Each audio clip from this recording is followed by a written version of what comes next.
चलिए, उसके अलावा जो आपको और कुछ चीज जानना था, जैसे कि एक इलेक्ट्रॉन का मास, द्रव्यमान कितना हो जाएगा, 9.1 इंटू 10⁻⁻31 किलोग्राम। कितना हो जाएगा, 9.1 इंटू 10⁻⁻31 किलोग्राम। और एक प्रोटॉन का मास कितना हो जाएगा बच्चों, 1.6 इंटू 10⁻⁻27 किलोग्राम। आप ऑलरेडी पढ़ चुके हो, इसको अभी लिखने की जरूरत नहीं है, वरना पिछले वीडियो आप देख सकते हो। उसके अलावा क्या था, चार्जिंग। तो भाई एक एटम चार्ज होता कैसे है, तो एक एटम चार्ज कैसे होता है, जब भी इलेक्ट्रॉन या फिर प्रोटॉन कम हो जाते हैं। जब भी या तो इलेक्ट्रॉन कम होगा या फिर प्रोटॉन कम होगा, या फिर उस एटम को इलेक्ट्रॉन या फिर प्रोटॉन मिल जाते जिस उसके अंदर के इलेक्ट्रॉन वरना प्रोटॉन का वैल्यू वरना नंबर्स ऑफ इलेक्ट्रॉन वरना प्रोटॉन ये क्या हो जाते हैं, बढ़ जाते हैं। अब जैसे कि मान के चलो मैंने बोला किसी एटम के अंदर पे 5 इलेक्ट्रॉन और 5 प्रोटॉन थे, हिंदी में बोल रहा हूं किसी परमाणु के अंदर पे 5 इलेक्ट्रॉन और 5 प्रोटॉन थे क्योंकि दोनों का मान सेम होता है, दोनों में मैग्नीट्यूड सेम होता है और दोनों का साइन अपोजिट होता है, तो एक value same to same plus में रहेगा और सेम वैल्यू जो है माइनस में रहेगा। और ऐसे में ये दोनों आपस में एक दूसरे को क्या कर देंगे, कैंसिल कर देंगे। आया क्या समझ में, ऐसे में आपस में ये दोनों एक दूसरे को क्या कर देंगे, कैंसिल कर देंगे, है ना। लेकिन जैसे ही एक इलेक्ट्रॉन कम हुआ क्या होगा, 4 इलेक्ट्रॉन और 5 प्रोटॉन, 4 इलेक्ट्रॉन और 4 प्रोटॉन आपस में एक दूसरे को कैंसिल करेंगे और एक लास्ट क्या बच जाएगा, एक प्रोटॉन। वो एक प्रोटॉन यानी कि पॉजिटिव चार्ज। आया समझ में, तो होप आप लोग को ये चीज समझ में आया होगा। अगला है मेथड ऑफ इलेक्ट्रिफिकेशन। यार ये मेथड ऑफ इलेक्ट्रिफिकेशन क्या होता है, तो मेथड ऑफ इलेक्ट्रिफिकेशन का मतलब होता है कि कोई एटम चार्ज कैसे हो रहा है। चार्ज कैसे हो रहा है का मतलब क्या है, ये इलेक्ट्रॉन और प्रोटॉन कम या फिर ज्यादा कैसे हो रहा है। तो ये इलेक्ट्रॉन और प्रोटॉन कम और ज्यादा करने का 3 प्रोसेस मैंने बताया था, है ना। पहला प्रोसेस क्या था, कंडक्शन। हाँ, पहला प्रोसेस क्या था, कंडक्शन। यार ये कंडक्शन क्या होता है, कंडक्शन का मतलब है जब एक चार्ज बॉडी से दूसरे अनचार्ज बॉडी में एक कंडक्टर को जोड़ दिया जाए, एक चार्ज बॉडी से एक अनचार्ज बॉडी को एक चालक से जोड़ दिया जाए, क्या होगा इस केस में, चार्ज बॉडी से जो चार्जेस है, आवेश जो है वो किधर चले जाएंगे, अनचार्ज बॉडी की ओर चले जाएंगे। और इस तरह से क्या हो जाएगा, वो बॉडी जो कौन सा बॉडी, अनचार्ज वाला भी चार्ज, यानी कि इस तरह से इलेक्ट्रॉन और प्रोटॉन को कम या फिर ज्यादा किया जा सकता है। तो ये एक प्रोसेस है हमारा किसका, चार्जिंग का। क्लियर है। उसके अलावा और क्या था यार, हाँ याद तो आ रहा है थोड़ा थोड़ा, इंडक्शन था। चलिए मैं एक एग्जांपल मैं आप लोग को देता हूं। अब देखिएगा, high tension wire, high tension wire यानी आप जानते हो कि जब एकदम हैवी करंट कहीं से फ्लो होता है तो वो हैवी करंट जहां पर भी फ्लो होता है उसके नीचे जो है ना ऐसे करके आवाज आता है, आ रहा है समझ में, उसके नीचे कैसा आवाज आता है, करके इस तरह से आवाज आता है। ठीक है बच्चों, तो उसको हाई टेंशन वायर बोलते हैं। और ऐसा क्यों होता है, तो ऐसा इसलिए होता है क्योंकि जो वायर है उसके पास का जो हवा, एयर जो रहता है वो चार्ज होने लग जाता है, आयोनाइज होने लग जाता है। आया समझ में, तो कुछ इसी प्रोसेस को हम लोग क्या बोलते हैं, कुछ इसी प्रोसेस को हम लोग इंडक्शन बोलते हैं। कौन सा, जब एक बॉडी के अंदर के चार्जेस को इधर से उधर मूव कराने के लिए उसे टच करने की बिल्कुल भी जरूरत नहीं है। आया समझ में। इसके अलावा और देखते हैं तीसरा प्रोसेस क्या था यार। अरे भाई मैं ठंडी में गर्मी लेने के लिए मैं हाथ को रगड़ नहीं रहा हूं, मैं आप लोगों को फ्रिक्शन, घर्षण किसे कहते हैं ये बताने के लिए हाथ को रगड़ रहा हूं कि जब फ्रिक्शन या फिर घर्षण होता है तब एक बॉडी से दूसरे बॉडी पे चार्जेस क्या होते हैं, फ्लो होते हैं। तो होप आपको ये 3 प्रोसेस किस तरह से चार्जेस को एक जगह से दूसरी जगह मूव कराया जा सकता है ये आपको समझ में आया होगा। चलिए अगले टॉपिक की ओर आते हैं, इलेक्ट्रिसिटी। एक बार मैं फिर से बता दूं बच्चों, इन टॉपिक्स को मैंने ऑलरेडी कवर कर लिया है, इस कारण से इन शॉर्ट में आप लोग को एक्सप्लेन कर रहा हूं। ठीक है, तो अगला टॉपिक क्या है बच्चों, इलेक्ट्रिसिटी। यार ये इलेक्ट्रिसिटी क्या होता है, हाँ ये धारा क्या होता है ना। तो बच्चों एक्चुअली में कुछ भी नहीं होता, क्या होता है, ये चार्जेस आवेशों के बहने का प्रभाव है ये। It is the effect of moving charges, it is the effect of moving charges. आए समझ में बच्चों। तो और थोड़ा सा आगे देखते हैं, ठीक है।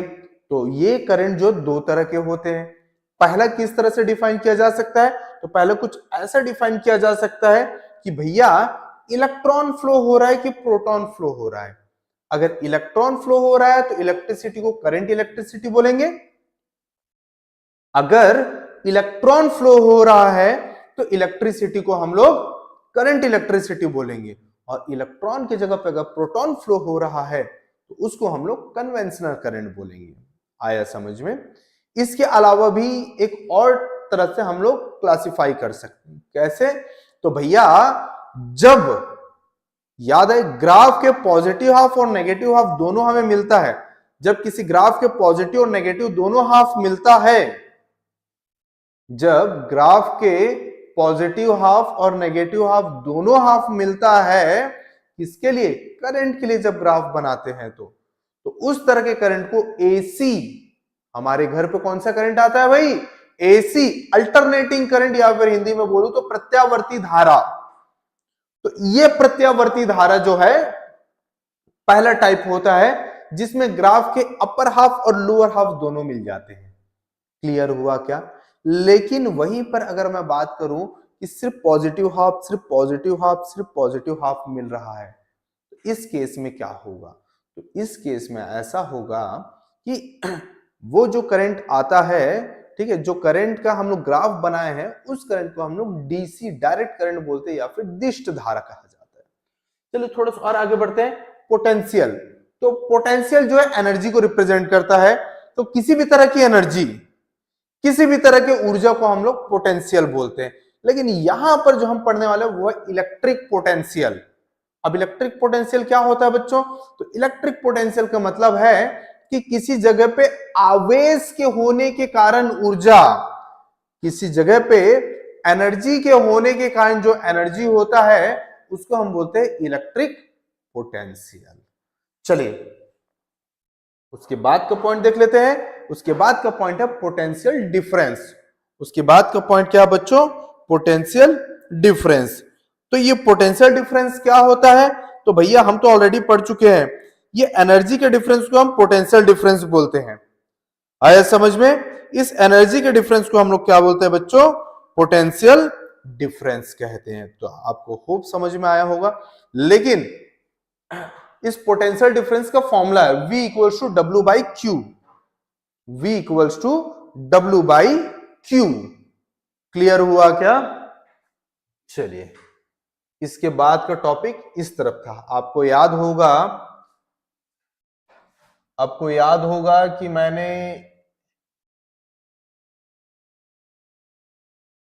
ये जो डायग्राम लेके आया था उसमें मैंने ये क्लियर कट में बोला था कि भैया बैटरी क्या करता है, ये जो चार्जेस थके हारे हुए आ रहे हैं इसको एनर्जी दे देता है जिसका से आगे चला जाता है।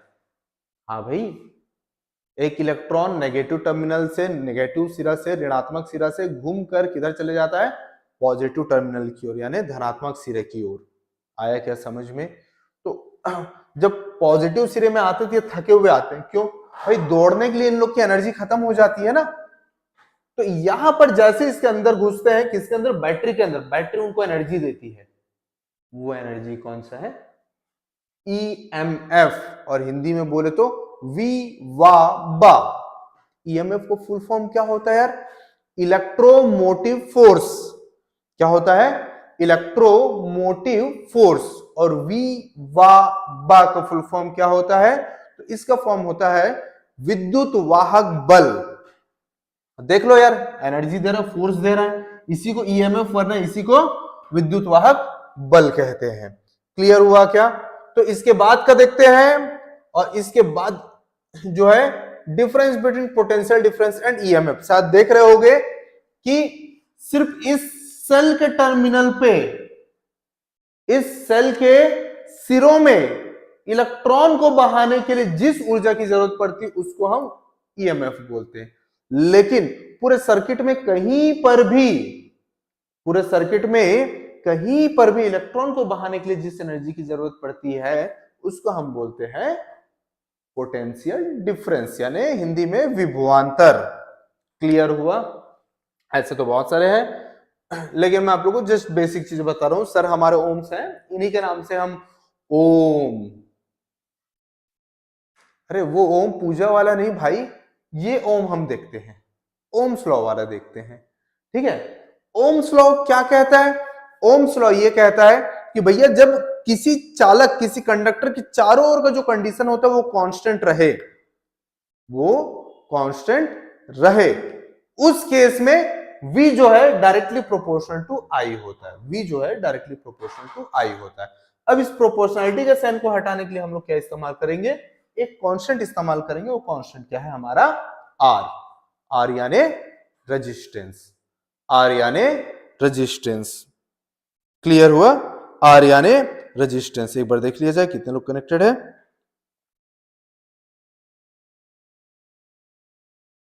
खैर ज्यादा लोग कनेक्टेड नहीं है।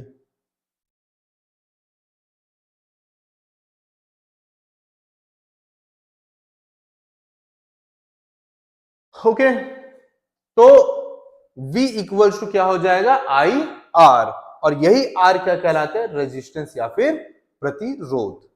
अब ये रेजिस्टेंस और प्रतिरोध होता क्या चीज है यार? ये देखो, ये है रेजिस्टेंस, यही है खूनी दरिंदा। हाँ, जो चार्जेस को आगे बहने नहीं देता, जो आवेशों को आगे बहने नहीं देता।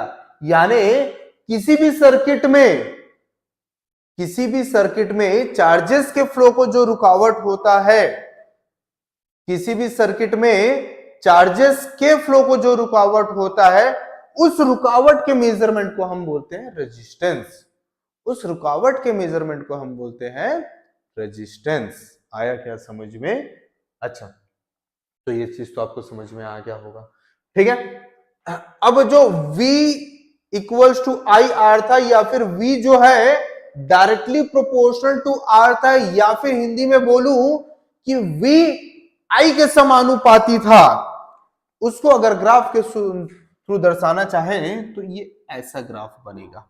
ये देख लो, इधर V इधर I और ये ग्राफ, और ये जो लाइन है अगर यहां पे थीटा मान लूं तो R equals to tan theta होता है। R equals to tan theta होता है। अच्छा, एक इंपॉर्टेंट, अगर आपको ग्राफ का कोई भी क्वेश्चन समझ में ना आए, मतलब कि देखो ग्राफ का ना बच्चों सिर्फ दो ही कंसेप्ट, एकदम शॉर्टकट वाला कंसेप्ट लगाना है। एक है tan थीटा और एक है एरिया यानी क्षेत्रफल। जिस बच्चे को यह पता है कि tan theta equals to P by B होता है, और किसी त्रिकोण ट्राइंगल के लिए हाफ B इंटू H, और एक रेक्टेंगल यानी चतुर्भुज के लिए B इंटू H होता है, उस बच्चे से सारा ग्राफ का क्वेश्चन बन जाएगा। मैंने ऐसे एक वीडियो अलग से बना दिया, लक्ष्यकोट एकेडमी के हमारे चैनल पे आके एक बार विजिट कर लेना यार, है ना। तो इस तरह का ग्राफ बनेगा। मैंने याद होगा ग्राफ के बाद कुछ क्वेश्चंस भी करवाए थे, न्यूमेरिकल क्वेश्चन, और वो न्यूमेरिकल क्वेश्चन की खासियत क्या थी? तो भैया वो नीट और आईआईटी जेई में आया हुआ है, वो नीट और आईआईटी जेई में आया हुआ है। क्लियर है? उसके बाद में हम पढ़ने वाले थे कि एक रेजिस्टेंस, रेजिस्टेंस यानी क्या होता है? प्रतिरोध। ये किस किस चीजों पे डिपेंड करता है? तो भैया सबसे पहले ये उस चालक, उस कंडक्टर के लंबाई, लेंथ पे डिपेंड करता है। कोई कंडक्टर जितना ज्यादा लंबा है रेजिस्टेंस उतना ज्यादा होगा, इसलिए R directly proportional to L, या फिर हिंदी में बोलूं तो R L के समानुपाती होगा। उसके अलावा जो है जितना ज्यादा क्रॉस सेक्शन एरिया होगा उतना रेजिस्टेंस कम हो जाएगा। क्लियर हुआ? यानी जितना A की वैल्यू बढ़ेगा उतना ही R की वैल्यू कम होगा। चलिए थोड़ा सा और आगे बढ़ते हैं, और ये जो टॉपिक था ये मैं आप लोग को बताने वाला था, आज से स्टार्ट करने वाला था।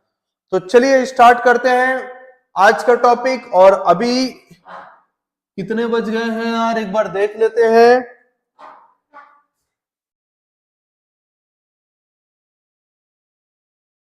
इसको राइटिंग मोड पे पहले लेके आ जाते हैं। बिल्कुल बिल्कुल, 1:50 हो चुके हैं।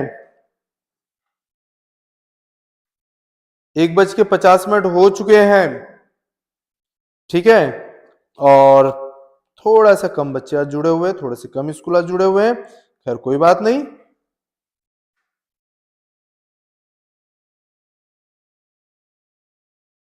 कोई बात नहीं। तो चलिए फिर हम अपने आगे के कार्यक्रम अपना स्टार्ट करते हैं यार। एक बार देख लेते हैं फिर से।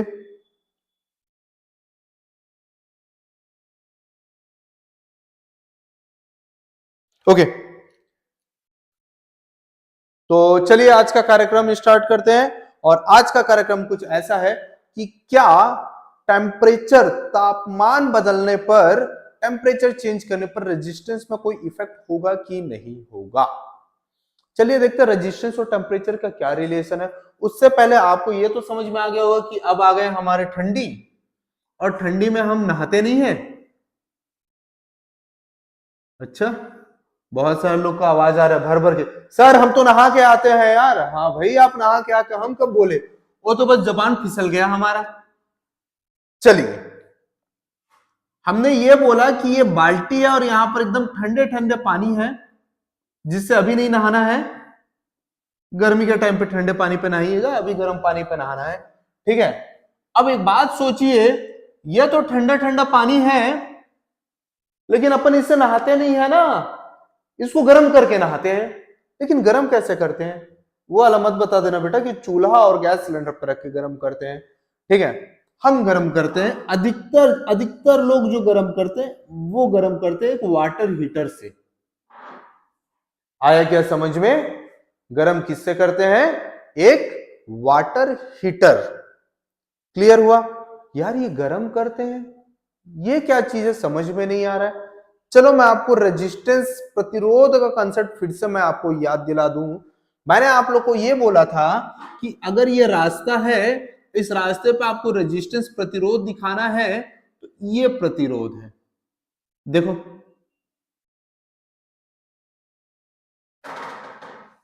इतना पतला सकरा सा जगह है ना। अब क्या होगा यार, यहां पर अगर एक इलेक्ट्रॉन रहा, ये इलेक्ट्रॉन आएगा और यहां पर टकरा जाएगा, है ना। और यहां पर टकराएगा तो क्या होगा यार, टकराएगा तो होगा कुछ ऐसा कि इसके पास में जितना काइनेटिक एनर्जी था वो बाहर हीट के फॉर्म पर रिलीज हो जाएगा।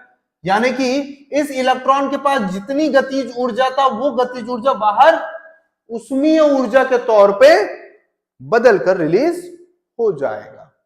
इसका मतलब क्या है, जितना ज्यादा रेजिस्टेंस उतना ज्यादा टेम्परेचर। आया समझ में? तो इस कारण से एक रिलेशन हमारा बैठता है, और वो रिलेशन क्या होता है, वो रिलेशन होता है, इसको लिखने से पहले कुछ चीजें मान लेते हैं कि करंट के फ्लो होने से पहले, टेम्परेचर के बढ़ने से पहले जो स्टार्टिंग में टेम्परेचर था वो टी आई था। आया क्या समझ में? और जब टी आई था तो उस केस में रेजिस्टेंस या फिर बोलो प्रतिरोध जो है वो था आर। उस टाइम पर रेजिस्टेंस होना, प्रतिरोध क्या था, सॉरी आर नॉट। क्लियर है? अब मैं ऐसा मान लेता हूं कि जब करंट बहा तो रेजिस्टेंस भी बढ़ गया, और रेजिस्टेंस बढ़ने के कारण टेम्परेचर भी, जो तापमान जो है वो बढ़ के टी एफ हो गया। क्लियर हुआ क्या? तो रेजिस्टेंस भी बढ़ के कितना हो गया, आर हो गया। अब मैं यहां पर चेंज इन टेम्परेचर देखूं मैं, तो भैया मुझे तो पता है ना, भैया आप खुद सोचिए, मैं बोला कि पहले इसका टेम्परेचर जो था 10 डिग्री सेल्सियस था, तापमान जो था 10 डिग्री सेल्सियस था, और उसके बाद जो टेम्परेचर जो 25 डिग्री सेल्सियस हो गया। तो मैं आपको पूछा कि भैया कितना टेम्परेचर चेंज हो गया, तो आप क्या बोलोगे, 25 माइनस 10 यानी कि 15 डिग्री सेल्सियस। कैसे निकाले? निकालने का तरीका था final temperature minus initial temperature, यानी अंतिम तापमान माइनस आरंभिक तापमान, और वो कैसा हो जाएगा, T F minus T I.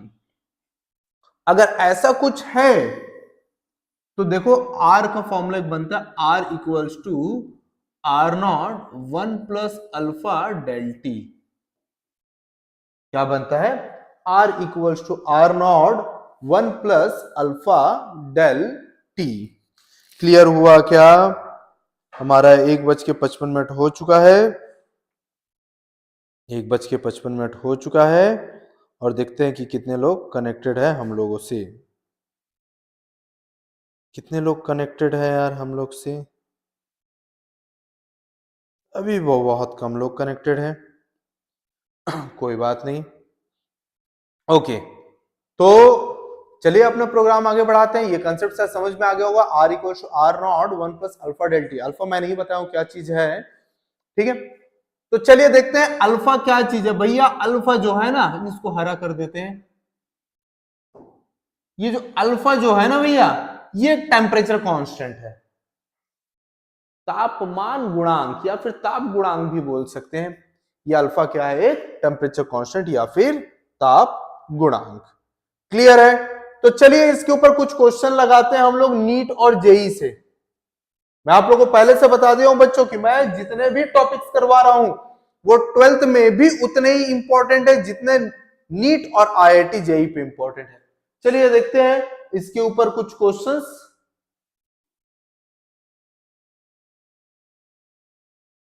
अच्छा, बहुत नीचे तक हम आ गए थे यार।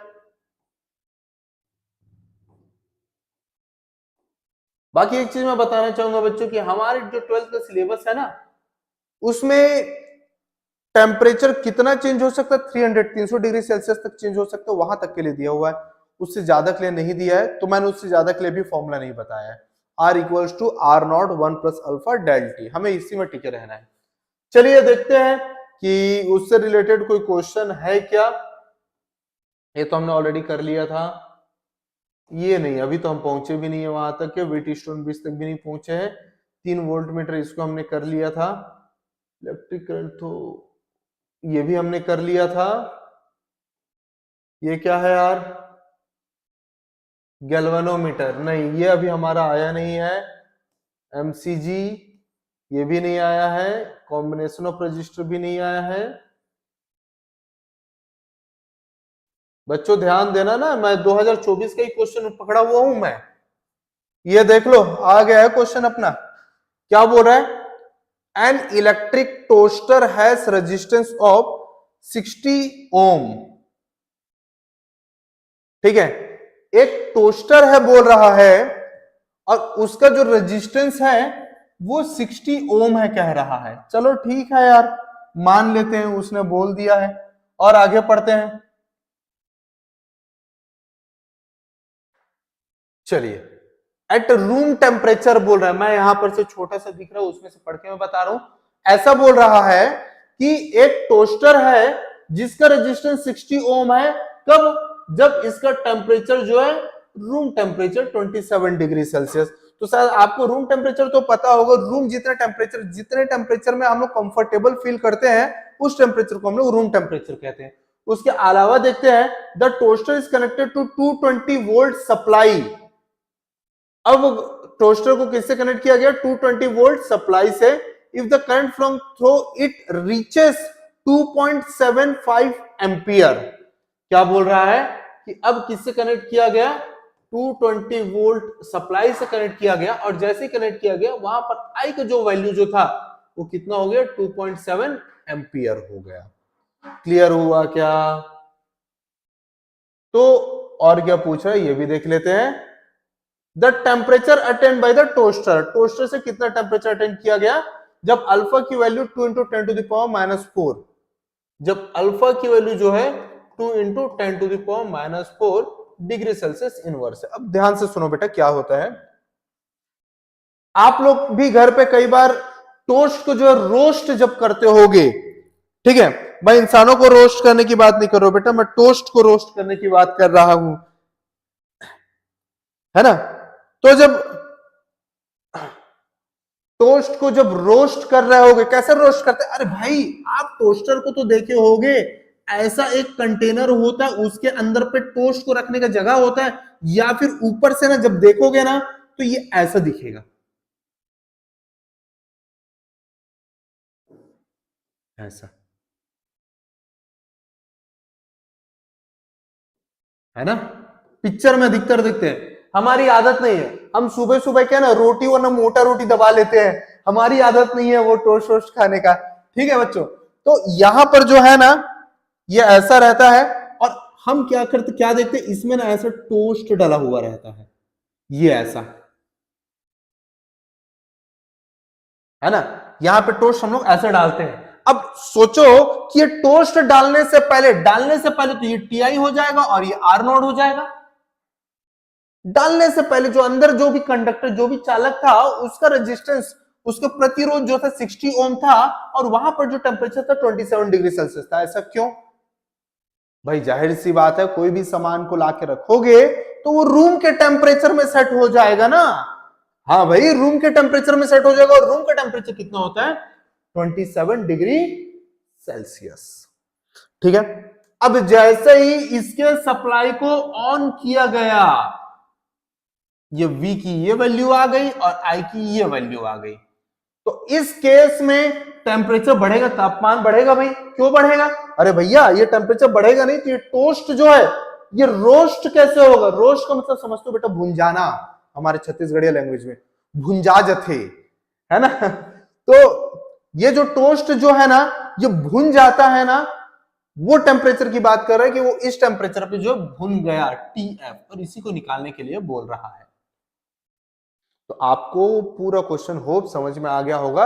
ये जेई का जो है 2024 का क्वेश्चन है, मतलब कि एकदम लेटेस्ट करारा करारा क्वेश्चन है।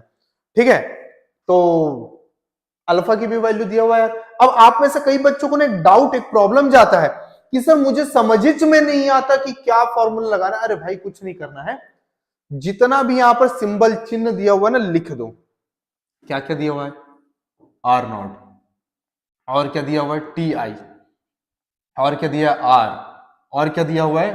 टी एफ, और दिया अल्फा।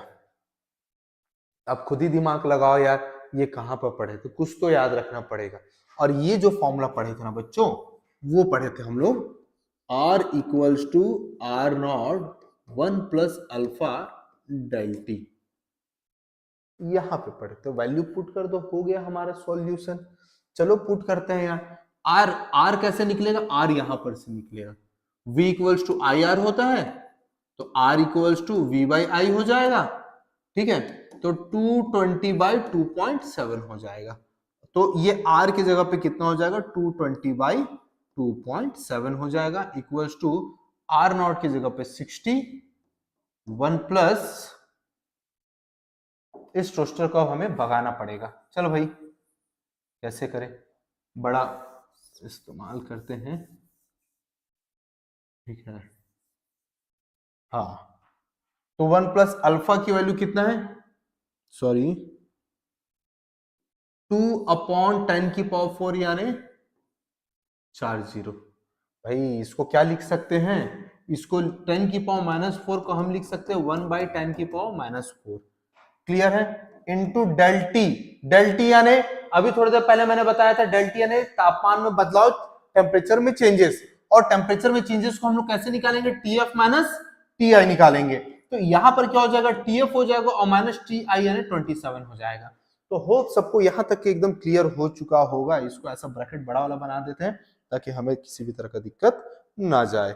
चलिए अब हमें ऊपर का रब करना पड़ेगा, तो रब कर देते हैं।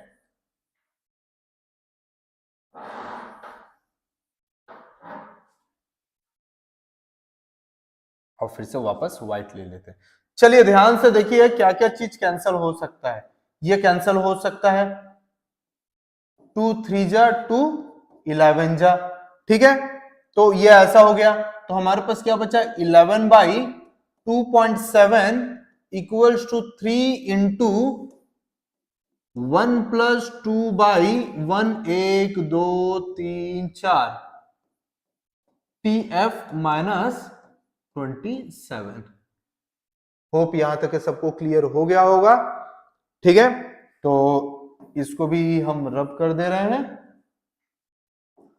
अब ध्यान देने वाला क्या चाहिए, 3 इधर आएगा और ये पॉइंट को हटाएंगे। आपको पता तो है ना बेटा, जब भी पॉइंट को हटाते तो डिवाइड बाय 10 बन जाता है, और देखो 1 2 और इसके नीचे डिवाइड बाय 10 होगा तो वो 10 ऊपर चले जाएगा, यानी क्या हो जाएगा 110 upon 27 equals to 3 1 plus 2 by 1 1 2 3 4 TF minus 27। और क्या हो जाएगा यार 110 अपॉन ये 3 इधर आ जाएगा तो 27 इंटू 3 हो जाएगा, ठीक है।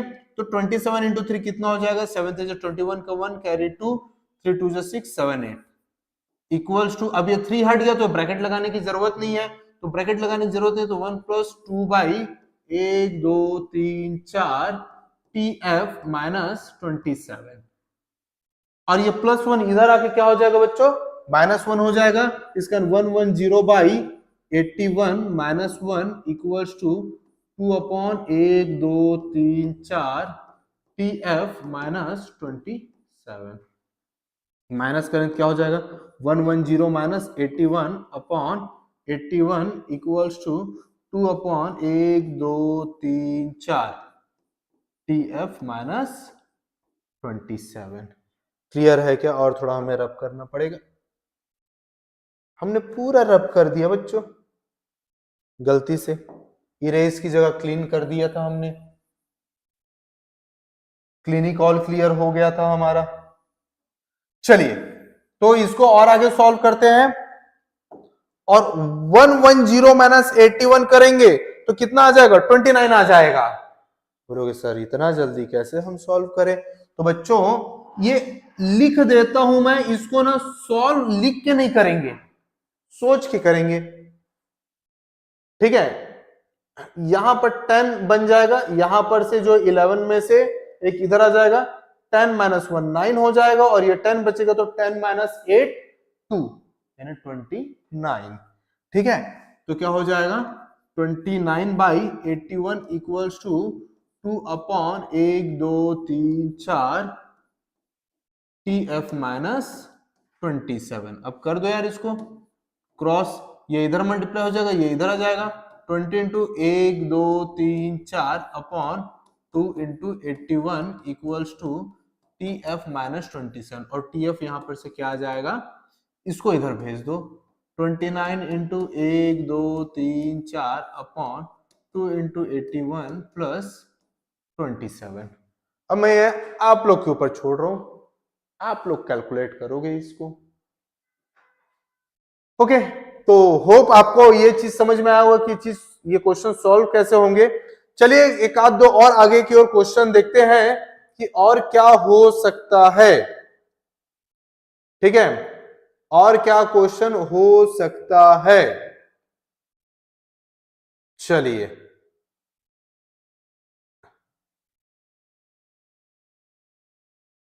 आउटपुट वोल्टेज, नहीं ये तो अभी नहीं है।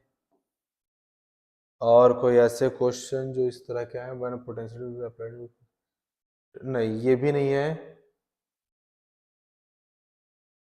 नहीं ये भी नहीं है,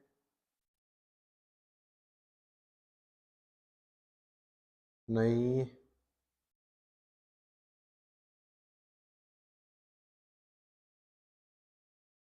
नहीं नहीं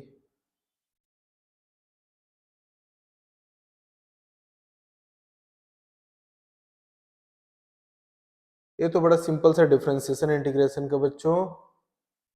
चलिए और क्वेश्चन तो इसके देखिए, ये 2024 का है पूरा, तो अभी 24 के तो जितने क्वेश्चन है पूरा यहाँ पर दिखेगा ही दिखेगा, है ना। अब अपन बहुत ज्यादा टाइम वेस्ट नहीं करते, अपन नीट में भी चले जाते, एक आध दो क्वेश्चन बना लेते, 24 खत्म होगा बच्चों तो आपको जो है पूरा टॉपिक्स मिलना शुरू हो जाएगा। लेकिन मैं अब अपना टाइम वेस्ट यहाँ पर नहीं करना चाह रहा हूँ, है ना। तो अब अपना टाइम वेस्ट नहीं करना चाह रहा हूँ, तो नीट के क्वेश्चन पे आते हैं, नीट में किस तरह के क्वेश्चन दिए जाते हैं। चलिए ये हमारा नीट के क्वेश्चन यहाँ पर से दिख जाएंगे। अरे हमारा टाइम हो चला है, 2:09 हो चुके हैं बच्चों, मात्र 20 मिनट बाकी है, ध्यान देना। ठीक नीट का है, हाँ बिल्कुल नीट का PYQ है, ये नहीं है, ये तो क्वेश्चन हमने कर लिया था, ये भी नहीं है, और किधर है क्या?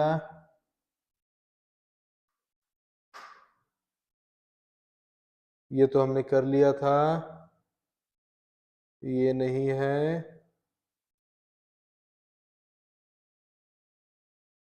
आहा, ये भी नहीं है। ये रहा क्वेश्चन। अपन नीट का ही क्वेश्चन किए हैं बच्चों। अपन बाई मिस्टेक नीट को ही पलट पलट के देख रहे हैं। नीट के ही क्वेश्चन हमने किया है, ठीक है। ये जेई का है, तो कंफ्यूज नहीं हो गए। खैर अपन इसमें ये देखो, एक क्वेश्चन और मिल गया। नहीं नहीं, ये डिफरेंशिएशन इंटीग्रेशन वाला है, डिफरेंशिएशन इंटीग्रेशन वाला है। बता दे क्या एक डिफरेंशिएशन इंटीग्रेशन वाला? चलिए हम बता देते हैं कि इसके डिफरेंशिएशन और इंटीग्रेशन वाला क्वेश्चन, ताकि आप लोग को कोई दिक्कत ना जाए। तो इसको पढ़ोगे क्या? इंग्लिश मीडियम वाले तो पढ़ लेंगे, ठीक है, लेकिन हिंदी मीडियम वाले नहीं समझ पाएंगे। तो इंग्लिश मीडियम वाले बच्चे इसको जल्दी से पढ़ो। हिंदी और मीडियम वाले के लिए मैं ये क्वेश्चन को डिक्टेट कर रहा हूं, एक्सप्लेन कर रहा हूं। देखो क्वेश्चन ये बोल रहा है कि चार्ज जो है टाइम के रिस्पेक्ट में, ये चार्ज, ये Q जो है और इसके ब्रैकेट में T लिखा हुआ है, यानी चार्ज जो है टाइम T पे डिपेंड करता है, निर्भर है। आया समझ में? तो ये जो चार्ज है टाइम के साथ में ये रिलेशन है, मतलब कि Q का ये इक्वेशन है। इन शॉर्ट अगर बोलूं तो Q equal to alpha T plus beta T square, sorry alpha T minus beta T square plus gamma T cube. लिख लें क्या? लिख लेते हैं। क्या था? Q equals to alpha T plus beta T square plus gamma T cube. अब ये पूछ रहा है कि भैया ये इक्वेशन तो है, इस इक्वेशन के हेल्प से आप मुझे ये बताइए कि करंट, सबसे कम करंट जो होगा वो क्या होगा? सबसे कम करंट जो होगा वो क्या होगा, है ना? मतलब कि ये जो इक्वेशन है इसको इस्तेमाल करके मुझे बताइए कि सबसे कम करंट कितना हो सकता है। तो मुझे तो पता है कि I equals to Q by T होता है, लेकिन ये फॉर्मूला लगाना गलत होगा। क्यों गलत होगा? Q बाई टी तब लगा सकते थे जब Q की वैल्यू दिया हो और T की वैल्यू दिया हो, लेकिन दोनों की वैल्यू नहीं दिया हुआ है। दोनों की ही वैल्यू नहीं दिया हुआ है, लो ना लोचा हो गया। तो हम क्या बोलेंगे? एक छोटे से टाइम dt में छोटा सा चार्ज dq क्या हो रहा है? फ्लो हो रहा है। तो I इक्वल्स टू, इसी का आंसर क्या फॉर्मूला हो जाएगा? dq by dt। आया क्या समझ में? क्लियर है? अच्छा, अब एक चीज सोचो, यहां तक तो खैर क्लियर हो गया। अब इसके बाद कुछ सोचने वाला चीज है बच्चों। सोचे क्या? सोचे? चलिए आप सोचिए कि आपके बैग में अच्छे से जितनी कॉपी रखा सकता है, उस कॉपी का मात्रा या फिर क्वांटिटी 10 है। आया क्या समझ में? तो मुझे कोई बता सकता है कि मैक्सिमम कितना कॉपी आपके बैग में अच्छे से रखा सकता है? भाई जाहिर सी बात है 10 ही रखाएगा। क्या उससे ज्यादा और कुछ हो सकता है क्या? कुछ चेंजेस आ सकता है क्या? नहीं आ सकता। आपके बैग में मिनिमम कितना रखा सकता है? 0 रखा सकता है। उससे कम आएगा क्या? नहीं आएगा। इसका मतलब क्या है? किसी भी सर्किट, किसी भी परिपथ में जो न्यूनतम धारा होता है, जो मिनिमम करंट होता है, वो क्या रहता है? एक कांस्टेंट वैल्यू होता है। अगर इसमें चेंजेस की बात करें, है ना, इसमें चेंजेस की बात करें तो इसकी वैल्यू आ जाती है 0। खैर क्वेश्चन एक बार और देख लेते हैं कि क्या यही चीज पूछा है ना, इसमें चेंजेस क्या आ जाती है? 0। और इसके बाद हम लोग क्वेश्चन बिल्कुल लगा देते हैं, ठीक है। तो बच्चों ये आ गया हमारा क्या क्वेश्चन। क्या बोल रहा है? अल्फा बीटा और गामा एक कांस्टेंट है और आपको इस करंट से मिनिमम वैल्यू निकालना है। अब इधर देखो, यहां पर अल्फा वरना बीटा, और अल्फा सबसे ज्यादा है। थोड़ा सा दिमाग लगाने वाली बात मैं कर रहा हूं बच्चों, ध्यान देना, ठीक है। तो हम क्या करने वाले हैं? हम करने वाले हैं हम यहां पे क्या करने वाले हैं, पहले आई की वैल्यू निकालने वाले हैं, उसके टी की वैल्यू निकालने वाला। अरे यार सर बिल्कुल समझ में नहीं आया क्या है, चलिए देखते हैं कि हमने क्या किया और हमने क्या बोला है। ठीक है, वापस आ जाते हैं। तो देखो आई की वैल्यू क्या हो जाएगा आप से, D Q by D T हो जाएगा। और आई का वैल्यू कैसे, I equals to D by D T, और क्यू का क्या इक्वेशन दिया हुआ है यहां पर, alpha T plus beta T square plus gamma T cube. आया क्या समझ में? चलिए, आपको पता है कि इतने का अलग डिफरेंशिएशन होगा, इतने का अलग डिफरेंशिएशन होगा, और इतने का भी अलग डिफरेंशिएशन होगा। चलो अलग अलग डिफरेंशिएशन करके रख देते हैं। क्या हो जाएगा, ये अल्फा हो जाएगा, इधर से 2 बीटा हो जाएगा, और इधर से 3 गामा टी स्क्वायर हो जाएगा। ये किसकी वैल्यू आ गई, आई की वैल्यू आ गई। आई का इक्वेशन क्या बन गया, 2 beta T plus 3 gamma T square. चलो ठीक है यार, ये चीज समझ में आ गया। तो क्या सर, तो क्या हमने तो ऑलरेडी निकाल के रखा हुआ है कि मिनिमम के केस में D I by D T क्या होता है, 0 होता है यार, है ना। क्या होता है, D I by D T की वैल्यू 0 होता है। मैं एक बार फिर से मैं देखना चाहूँ, मैं थोड़ा सा कंफ्यूज हूं क्योंकि मैंने आई बोल दिया और शायद टी निकालने को यहां पर बोला गया है। ठीक है, मिनिमम वैल्यू ऑफ करंट, ठीक ठीक, मैं इसी में कंफ्यूजन था, minimum value of current I की ही वैल्यू निकालने बोल रहा है। चलिए ठीक है यार, लेकिन आई के तो ऐसा नहीं है, ऐसा बिल्कुल भी नहीं है। और आप लोग ऑप्शन देखिए, आपको ऑप्शन इसी कारण से मैंने दिखाया था क्योंकि ऑप्शन में क्या है, ऑप्शन में जो रहता है उसी के अकॉर्डिंग हम निकालते हैं। ऑप्शन में ध्यान से देखो, alpha minus 3 beta square by gamma, या फिर alpha minus gamma square by 3 beta, या फिर beta minus alpha square by 3 gamma, या फिर alpha minus beta square by 3 gamma. ध्यान देने वाला चीज क्या है, जितना भी फॉर्मूला बना, जितना भी इक्वेशन यहां पर बना है, वहां पर टी नहीं है। और हम क्या लाए हैं, बताओ, हम क्या लाए हैं बच्चों, हम क्या लाए हैं, हम लाए हैं टी। तो यहां पर टी की वैल्यू रखना पड़ेगा। टी की वैल्यू कैसे रखोगे भाई, ऊपर से जगह बना लेते। टी की वैल्यू कैसे लाओगे, ऐसे, ये देख लो, जिसको रब नहीं कर रहा हूं वैसा, हाँ, D I by D T equals to 0, ऐसा लाओगे। तो इन सब को टी के रिस्पेक्ट में क्या कर दोगे, डिफरेंशिएट कर दोगे। चलो ठीक है, तो अल्फा को जब डिफरेंशिएट करो तो अल्फा तो कांस्टेंट है, उसके साथ में कोई भी टी वाला नहीं है। और हमें पता है कि किसी भी टर्म का डिफरेंशिएशन, किसी भी कांस्टेंट टर्म का डिफरेंशिएशन जो होता है वो 0 होता है। इसका इसका क्या आ जाएगा, 0 प्लस 2 बीटा टी। तो 2 बीटा तो 2 बीटा ही रहेगा क्योंकि कांस्टेंट, कांस्टेंट का डिफरेंशिएशन होता है ना, इंटीग्रेशन होता है। टी का जब डिफरेंशिएशन होगा dt के साथ में तो 1 आ जाएगा इंटू 1, और क्या प्लस 3 गामा टी स्क्वायर का आ जाएगा 2t इक्वल्स टू 0। और क्या आ जाएगा यार, 2 beta plus 6 gamma T equals to 0, या फिर 6 gamma T equals to minus 2 beta, या फिर t equals to minus 2 beta upon 6 gamma. T की वैल्यू लाए और उसको यहां पर पुट करेंगे तो हमारा आंसर आएगा। चलो करके देख लेते हैं यार क्या दिक्कत है।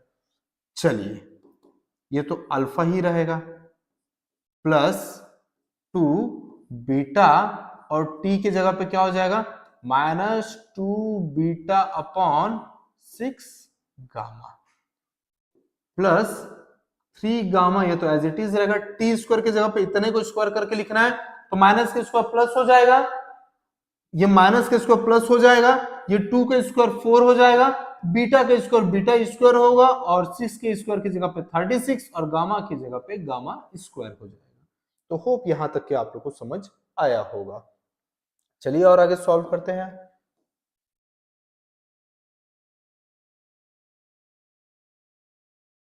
हाँ चलिए, कुछ कैंसल होगा क्या यार, अपने को नहीं पता है, लेकिन हाँ ये एक गामा और इधर से एक गामा कैंसिल हो जाएगा, तो क्या बचेगा, तो आई का जो इक्वेशन बनेगा वो क्या रहेगा, अल्फा प्लस, देख लो, टू, अच्छा ये प्लस इंटू माइनस क्या हो जाएगा, माइनस हो जाएगा। ये बड़ा सा लेके हम लोग रखे हुए हैं, माइनस 2 2 जा 4, beta into beta, beta square नीचे क्या आ जाएगा 6 गामा, ये कैंसल भी होगा, 2 2 जा 2 3 जा। क्लियर हुआ क्या? अब ये देख लो बच्चों, 3 1 जा 3 12 जा 4 1 जा 4 3 जा। ठीक है, तो पहली बात तो ये कि beta square by 3 gamma square plus beta square by 3, sorry gamma square नहीं 3 गामा। अब ध्यान से देखो, I equals to alpha minus, अच्छा इन दोनों में से अगर मैं beta square by 3 gamma common ले लूं तो क्या क्या बचता है देखते हैं। Beta square by 3 gamma common लिया तो अंदर क्या बचा 2, और ये beta square by 3 gamma minus के साथ में कॉमन लिया था, इसका -1, यानी क्या हो जाएगा alpha minus beta square by 3 gamma. भाई 2 - 1 1 ही होता है। तो होप आपको ये चीज, ये कंसेप्ट जो है एकदम क्लियर हुआ होगा, एकदम क्लियर हुआ होगा। आई का क्या फॉर्मूला बनेगा, alpha minus beta square by 3 gamma. 2:20 हो चुका है बच्चों। चलिए वापस आते हैं हमारे क्वेश्चन पे।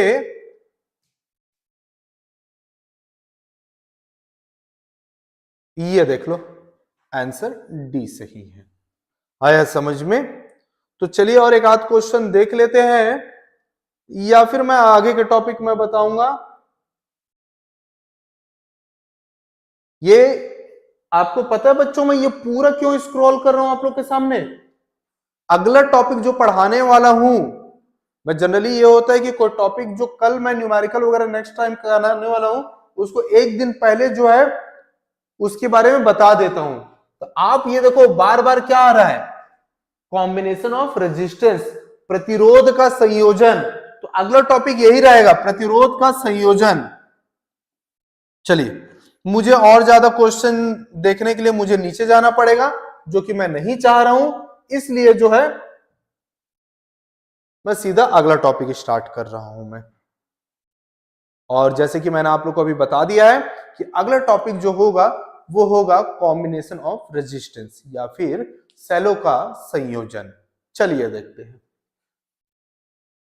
अगला जो टॉपिक है, ठीक है, वो है कॉम्बिनेशन ऑफ रेजिस्टेंस या फिर सेलों का संयोजन। क्लियर हुआ? हाँ भाई, कैसा जोड़ा जाता है यार? चलिए मैं एक रेजिस्टेंस, दो रेजिस्टेंस को ऐसा बना देता हूं, ठीक है, यहां पर भी बना देता हूं, और इसके बाद में ना रेड कलर भी सेलेक्ट कर लेते हैं बच्चों। अब ध्यान देने वाली चीज का ये सुनो, इसको रेजिस्टेंस का टर्मिनल सिरा कहा जाता है, ये भी रेजिस्टेंस का सिरा होगा, टर्मिनल। तो सुन लो, जब दो रेजिस्टेंस वरना दो से ज्यादा का सिर्फ एक,